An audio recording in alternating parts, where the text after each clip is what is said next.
Badan Pelindungan Pekerja Migran Indonesia meraih dukungan penuh dari berbagai kementerian, lembaga, non-governmental organization, dan asosiasi perusahaan penempatan pekerja migran Indonesia dalam pembenahan tata kelola penempatan serta pelindungan menyeluruh PMI pelaut perikanan.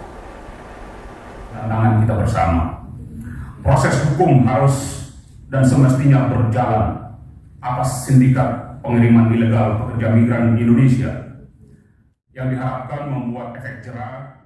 Pada tahun 2020, dari 1.812 kasus, hanya 64% kasus yang dapat diselesaikan. Sementara, 36% kasus masih dalam proses.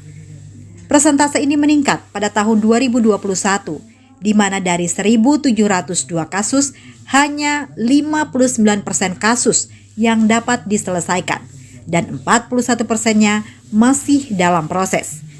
Sehingga dalam 2 tahun terakhir ini saja, yaitu tahun 2020 dan 2021, ada akumulasi sebanyak 1.345 kasus yang belum selesai penanganannya. Beni menambahkan, carut-marut tata kelola penempatan dan perlindungan ABK saat ini bersumber pada kerangka hukum, baik internasional, regional maupun nasional, peraturan pelindungan PMI yang belum selaras dan menyeluruh, serta tumpang tindih kewenangan masing-masing kementerian, lembaga dalam memberikan perlindungan atas berbagai persoalan pelaut, awak kapal, dan pelaut perikanan Indonesia. Persoalan ini salah satunya tampak pada rancangan peraturan pemerintah RPP turunan Undang-Undang Nomor 18 Tahun 2017 tentang pelindungan PMI. Terdapat 3 catatan kritis terhadap pembahasan RPP tersebut. Pertama, hilangnya kewenangan BP2MI dalam membuat petunjuk teknis tentang penempatan awak kapal niaga migran dan petunjuk teknis tentang penempatan awak kapal perikanan migran pada dokumen RPP yang diharmonisasi. Kedua, masa transisi yang terlalu lama untuk peralihan SIUP PAK menjadi SIP 3MI, di mana masa peralihan tersebut adalah 2 tahun. Dan yang ketiga, masalah ego sektoral yang masih terasa. Deputi Bidang Koordinasi Kedaulatan Maritim dan Energi Kementerian Koordinator Bidang Kemaritiman dan Investasi, Basilio Dias Arajuo, menyatakan profesi pelaut itu harus diberikan pelindungan karena termasuk kelompok yang bekerja di luar negeri dan menghasilkan devisa cukup banyak. Turut hadir dan mendukung acara tersebut yaitu penyidik utama Bareskrim Polri, Brigjen Pol R.Y. Wihastono Yoga Pranoto, dan Jaksa Agung Muda Tindak Pidana Umum yang diwakili oleh Kasubdit Pra Penuntutan Direktorat Tindak Pidana Terorisme dan Lintas Negara Anita Dewayani. Sebenarnya kan harusnya 2 tahun ya setelah undang-undang diterbitkan paling lambat. Nah, undang-undang kan 2017 nih, ya, sudah terlalu lama lah pembahasan yang melibatkan KL ini. Nah, menurut informasi ini sudah selesai dan tentu kita berharap RPP ini segera ditandatangani. Karena jika tidak maka kita bisa menganggap masih terjadi kekosongan hukum dalam hal khususnya terkait BP2MI memberikan perlindungan pada pekerja migran Indonesia.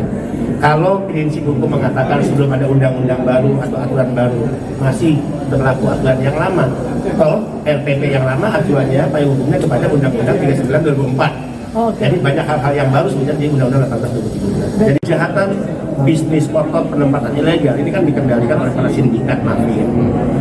Bahwa memiliki potensi keterlibatan oknum-oknum tertentu itu tidak perlu kita pungkiri lagi dalam beberapa kasus. Dan semua sepakat kok, Pak Kapolri, Pak Panglima, ya, para menteri sepakat bahwa jika bicara oknum, dimanapun pasti ada oknum yang brengsek. Tapi jika bicara institusi, semua ini kan sepakat kepada kepentingan merah putih dan republik.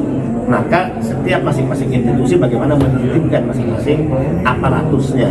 Termasuk saya katakan fair, yang terlibat dalam kejahatan-kejahatan yang saya sebutkan tadi termasuk oknum di BP2MI. Dan saya juga sedang bekerja keras untuk melakukan penertiban. dan bahkan pencopotan terhadap beberapa pihak yang saya anggap tidak layak, tidak kompeten, bahkan sindikasi ya keterlibatan mereka dengan pihak-pihak tertentu yang selama ini menjadi pemain-pemain ilegal itu sudah kita identifikasi. Dan jadi butuh komitmen saja sebetulnya. Update-nya Pak, mungkin dari Polri sendiri update-nya perkembangannya apakah sudah menemukan orang? Kan kita harus menjaga etik juga hubungan antar kelembagaan. Tapi komitmen masing-masing pimpinan itu adalah komitmen pada merah putih yang tidak perlu dilakukan. Perlindungan pelaut pada khususnya. Nah, jadi tadi kami sampaikan bahwa profesi pelaut termasuk profesi yang sangat penting, dan pada tahun 2020 Indonesia itu mengusung satu konvensi